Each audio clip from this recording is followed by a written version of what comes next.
嗨，大家好，我是坦平叔。今天是2025年4月16号，这一期咱们继续聊一聊恒大清盘，聊聊中国的房地产。咱们先看这个房企消息根据这个媒体报道叫《经理人》杂志，根据他的报道说，碧桂园还没有走出抢救史，管理层已准备给自己发6亿港元的奖励。4月11日，碧桂园发布了境外债务重组重大进展订立及邀请加入重组支持协议，拟通过现金加债转股组合优化债务。这个具体的这个债务重组方案咱就不说了它后面关键是碧桂园建议设立新管理层激励计划，将公司普通股的 5% 可按悉数摊薄基准授予管理层团队，以激励管理层实现其商业计划。截至4月11日公告当日，碧桂园总市值 123.15 亿港元，以该市值估算 5% 的股权价值 6.16 亿港元。2023年，碧桂园对高管薪酬进行调整，杨惠妍、莫斌、杨子莹等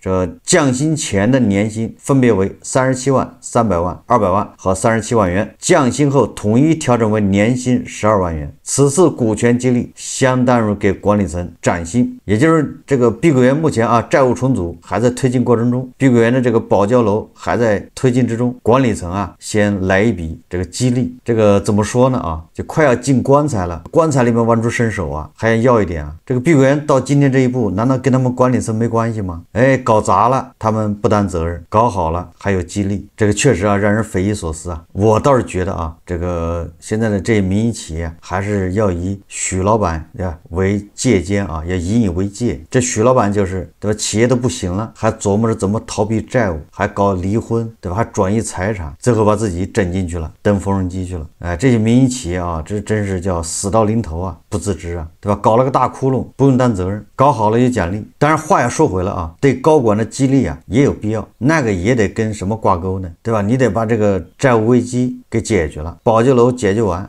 这个时候你说大家劳苦功高给一些激励，这个可以理解你现在八字都没一撇碧桂园渡过难关了吗？问题解决了吗？碧桂园呢在县城的那些烂尾楼对吧，都能保交楼吗？欠了那么多人的钱都能还吗？我们再看一下这个国家统计局公布了这个1到3月份这个房地产相关的数据。你看1到3月全国新建商品房销售面积 2.19 亿平方米，同比下降 3%， 降幅比1到2月收窄 2.1个百分点。其中住宅销售面积下降 2%， 降幅收窄 1.4个百分点。1到3月新建商品房销售 2.08 万亿，同比下降 2.1%， 降幅比1到2月收窄 0.5个百分点。住宅销售额下降 0.4%， 降幅与1到2月持平。大家可以看一个 UP 主的介绍这个就是一位叫我是燕姐，他给大家分析一下1季度数据，大家看视频刚刚呢1季度的经济数据跟7月城房价数据公布了房地产市场呢有一些积极的变化，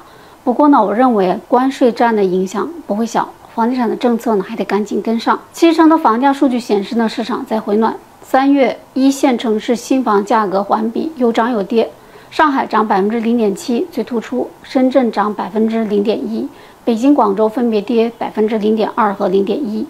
二手房价呢环比由降转涨，北京、上海、深圳都有不同程度的上涨，而广州微跌 0.2%。 2、3线城市的房价环比呢总体降幅在收窄，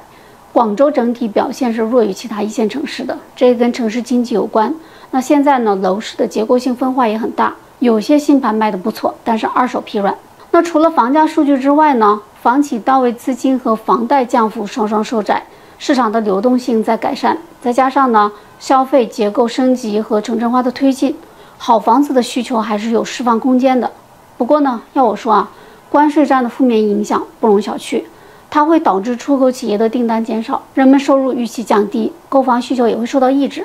一些外贸依存度高的城市呢，二手房的签约量会持续的下滑，也会影响新房市场。所以我认为呢，房地产的相关扶持政策必须要早出快出。一方面呢，要扶持房企解决资金难题；另一方面呢，要进一步的放宽1线城市的限购入户门槛，降低房贷利率。只有这样呢，才能让房地产市场稳住阵脚。这个其实也是稳住内需的基础。有些人呢可能会骂我，因为他们不明白这句话的意思。我举个例子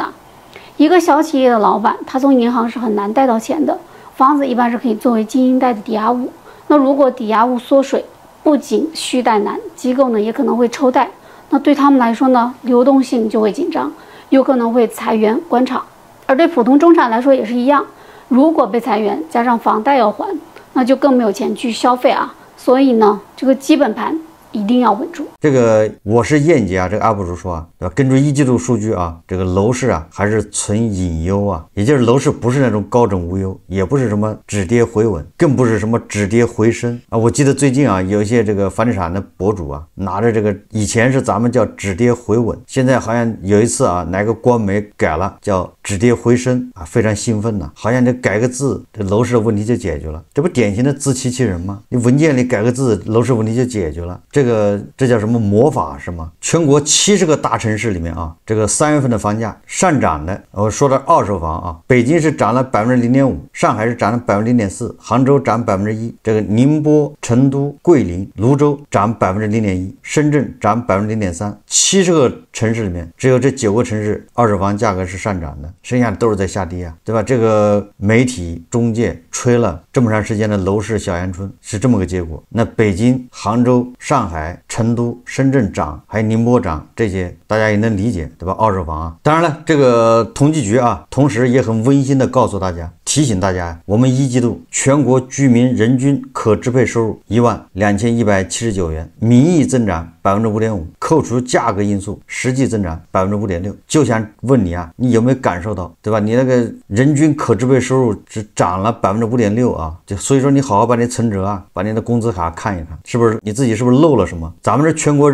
居民人均是涨了的啊，或者按照李佳琦的说法，如果你发现你的存折啊，你的工资没涨，那你要好好问一下自己，你努力了吗？这么多年你拖这个国家的后腿呀！当然了，有人说他可能还没感受到自己的这个收入涨，不要紧啊，有人替你涨了。这个时代财经啊刊登一篇文章，叫有钱人买爆上海豪宅，有楼盘卖出200亿，去年多个10万家豪宅日光。也就是这些这个买房的人呢，他替你把他的收入涨了，因为讲的是平均嘛，所以你要没涨的话，恐怕就是这些人涨了。上海中高端改善市场继续高位运行，说有钱人仍在楼市发挥他们的超能力。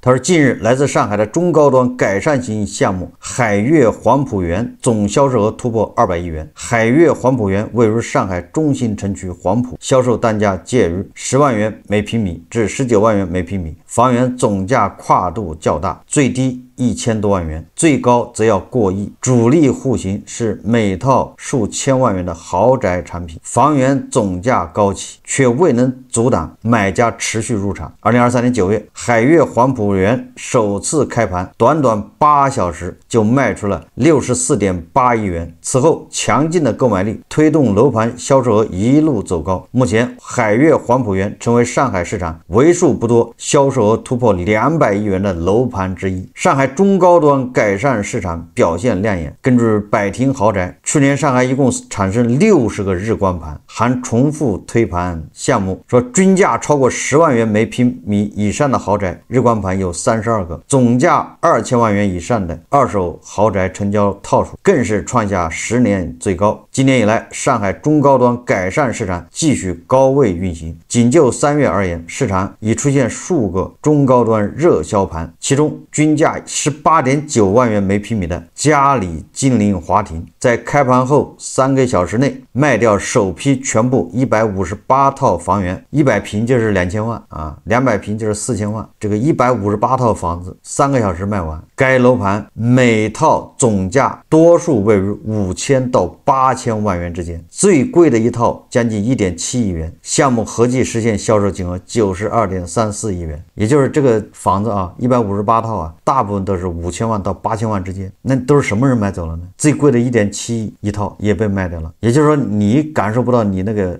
可支配收入增长了，但是这些人可支配收入恐怕是在暴涨。这文章说豪宅市场不缺有钱人，多方因素共同成就了上海豪宅市场的较高活力。上海中原地产市场分析师卢文熙对时代财经指出他说第一是面粉价格越来越贵，对于豪宅新盘来说肯定是晚买不如早买。今年2月，上海市虹口区瑞虹新城一中宅地，引来多家房企总计184轮竞价，最终由金茂、庆隆联合体以总价89.64亿元竞得，溢价率达到38%，成交楼面价约为11.75万元每平米。卢文熙预估该地块未来建成入市，对外保本销售价可能达到17万元每平米，也就是卖17万元每平米，这开发商还没赚钱。那开发商要赚钱，那怎么着卖个20万一平米吧？横向对比来看，嘉里近邻华庭，属于黄浦区，地段更好，所以更有性价比。另一方面，在上海市场，总价3000万元以上的豪宅新房供求关系比较紧张，也就是还是个卖方市场。3000万以上的豪宅，你拿钱你买不到，大家也是趁早买入。卢文熙指出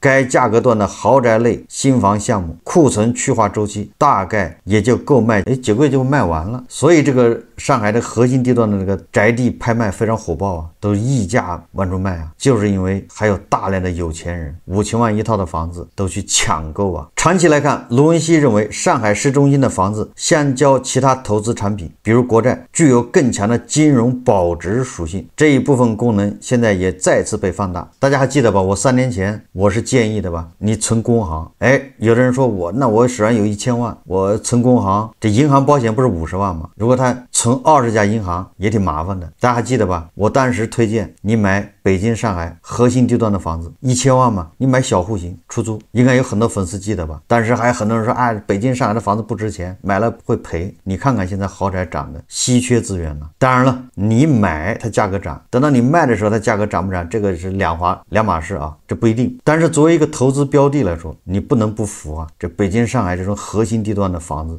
它比这个一般的这个理财产品更有金融保值属性。就是你再怎么不喜欢北京、上海，你说这个房价太高不合理，但是你改变不了现状。现状就是上海这个5000万一套的房子一出来就没了。这个卢文熙说不管市场好不好，有钱人都会去买豪宅，他们看的不是市场好坏，而是地段值不值得收藏。上海资深豪宅销售李明辉表示说上海市区的豪宅市场永远不缺有钱人。基于这个前提，近2年在上海市区豪宅地块价格越来越高，产品越来越好等因素推动下，豪宅买家们迅速进场。李明辉进一步指出有钱人有着占据城市核心地段，占有不可复制和再生稀缺资源的想法，而城市核心地段的豪宅买少见少的现状，更令豪宅买家加快了入市脚步。百庭豪宅数据显示2024年上海一共产生了60个日光盘，均价超过10万以上的豪宅日光盘32个，占据了半数以上。上海楼市整体反弹，说豪宅市场强劲势头在今年得以延续。今年2月，上海2000万以上新房住宅成交107套，同比上涨62%；2000万以上二手住宅成交100套，同比上涨177%，套均总价3555万元，成交均价11.78万元每平米。百庭豪宅研究报告指出，与往年同期春节月相比，该价格段的二手住宅量价表现均显著提升，反映高端二手市场需求强劲。卢文熙指出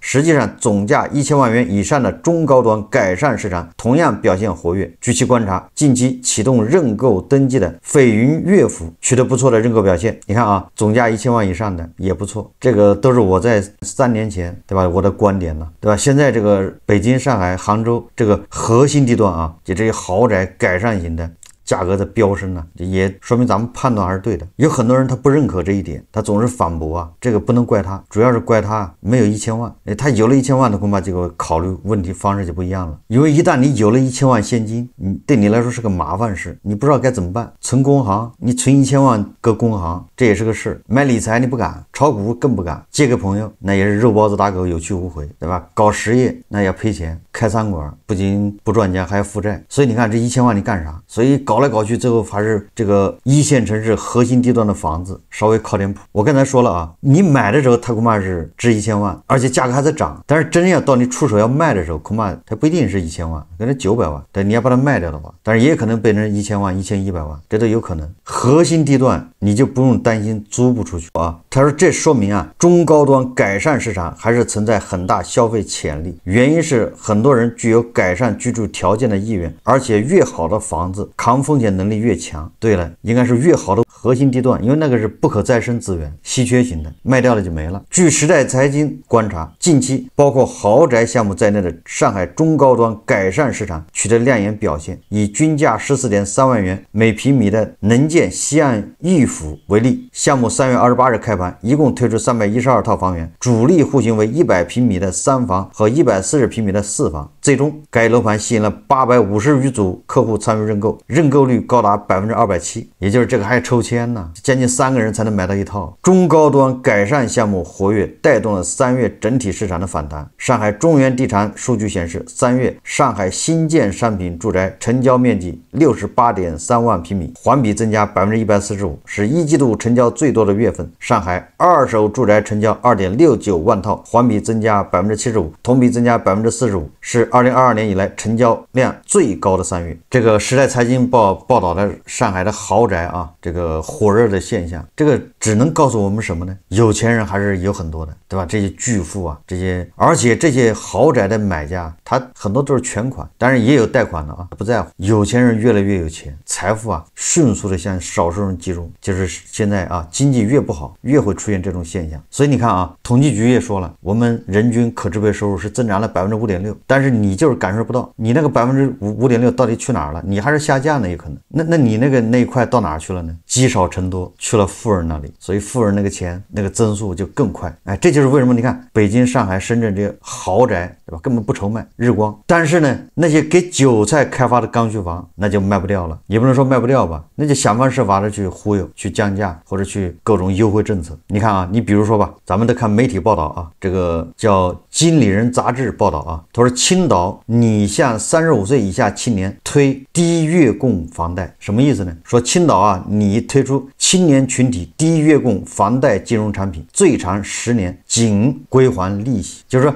你贷款之后，你这10年只用还利息，10年以后再开始还本金，这不让你还款压力小一点吗？时代财经讯啊说，4月16日，青岛市住房和城乡建设局联合多部门发布关于进一步促进房地产市场平稳健康发展若干措施的通知，一共提出12条措施，其中鼓励相关银行面向35周岁以下来青岛的就业创业青年群体出台低月供住房贷款金融产品，最长可前10年仅归还利息，新购房者可申请该金融产品，已购房者可调换按揭贷款为该金融产品。同时，针对青岛户籍的2孩、3孩家庭，于2025年4月1日至2026年6月30日期间，在青岛购买新建商品房的，分别以货币形式发放5万元、10万元购房补贴。你看看，对韭菜的刚需房就这么难。你看那个3000万、5000万一套的豪宅是日光，这个韭菜买房，你看看啊，前10年你只用还利息，减轻你的压力，为了方便让你车上套啊，然后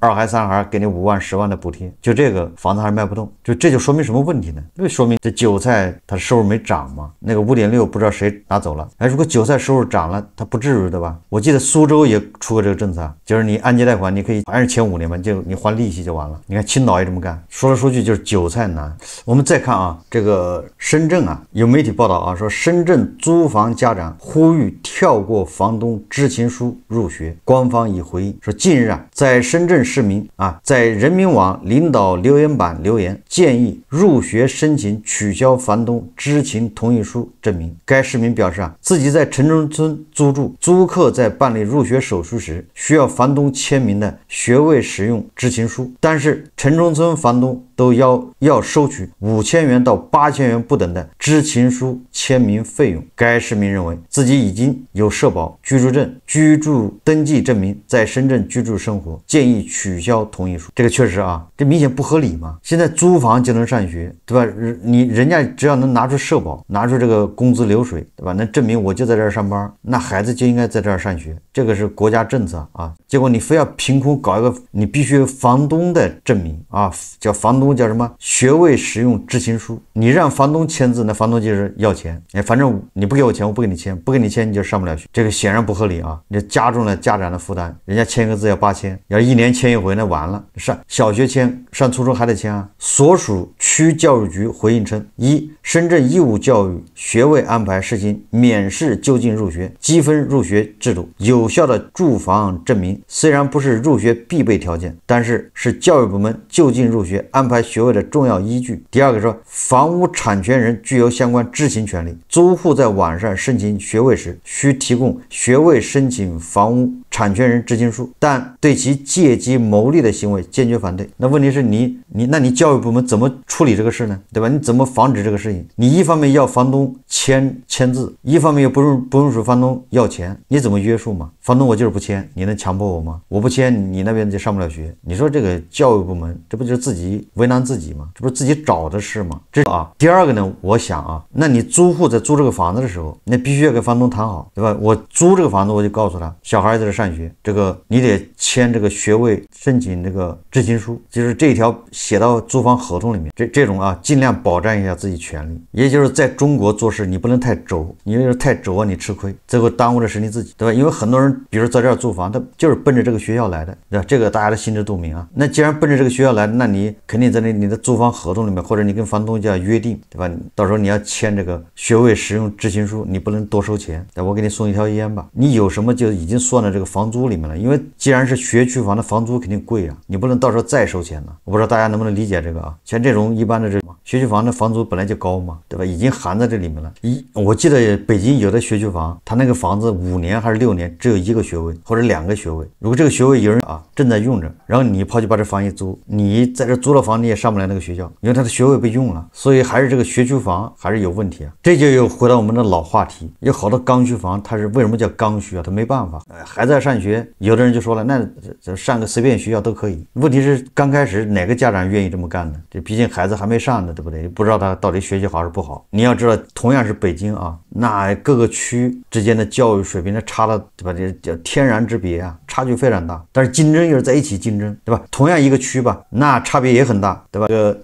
比如通州区，它有的学校就教育非常好，但是到了那个通州区还有农村呢，还下面镇呢，那些乡镇学校那水平又差。所以这个时候家长如果在这个比如那个通州区中心买房或者租房，他就能上那个好点的学校。如果你不买，那你就在农村那上，那农村的教育质量肯定差呀。但是竞争又放在一起竞争，那你就吃亏啊。所以这个制度要改，你不改，最后就导致很多人就是刚需房，就为了孩子上学，他就必须咬牙去哪儿买房。正因为这个现象的存在，所以每年啊，这个3月份呢，北京就会出现什么小阳春呢？因为5月份好像就是各个学校入学啊，交材料的时候或者叫摸底的时候，最早可能5月份就要交了，有的最迟到6月份，所以必须5月份之前把房子买定，房产过户，户口还要迁过去，这个都需要时间呢。所以这个就会导致3月份或者4月份房子必须要成交，你就必须要把房子买到，然后你后面还有1个多月办手续、过户、迁户口，然后你赶在这个学校开学之前或者它截止时间之前把材料交过去，这就导致北京、上海、深圳都这样啊。所以3月份呢，甚至4月份它就是个小阳春，就这么来的。所以这个身为韭菜啊，身为牛马十分不易啊。一边你的收入在增长，一边你感觉压力越来越大。你明明收入没增长，但是你还背着这个增长的这个叫什么虚荣虚名。好，这期节目我们就聊到这里，感谢大家收看。如果喜欢我的节目，欢迎订阅转发，也可以在下方留言评论，谢谢大家。